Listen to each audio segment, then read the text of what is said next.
څه وایې په دې موقع باندې څه مسله ده؟ حاجي زمونږ ځمکه وه په هغې باندې فصل و، مونږ ته پکې خاوره میلو نه شوه، مونږ ته پکې د هغې فصل اجر میلو نه شو. هغه ځمکه زمونږ دغه شان دی کې د مجبورۍ نه پرته ده. د ټیکټر پیسه مونږ سره نشته، د غنمو پیسه مونږ سره نشته، د ګنو مونږ سره نشته چې مونږ پې واپسې کې وکړو. مونږ له هېڅ هم په ګوتو رانلل، ځمکه هم لا دغه شان دی کې پرته ده د سیلاب نه پس. د سیلاب نه پسه.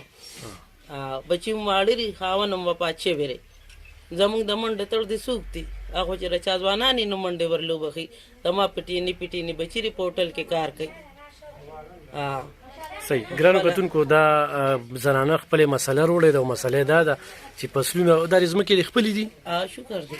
ښه سیلاب خرابې کړي دي، اوس وس نشته. سیلاب خرابه کړی دی، اوس هېڅ هم نشته دی، بس پیسې نشته. ګله زما سړی وفات دی او بچي زما واړه دي په هوټل کې دا ټیبل مینی کوي.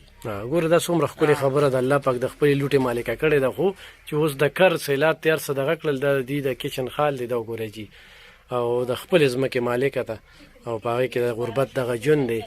نو حکومت دې طرف ته توجه کړي. نو دا د چارسدې شابړې او اناباد اوسېدونکې ده او دې ته پاملرنه پکار ده.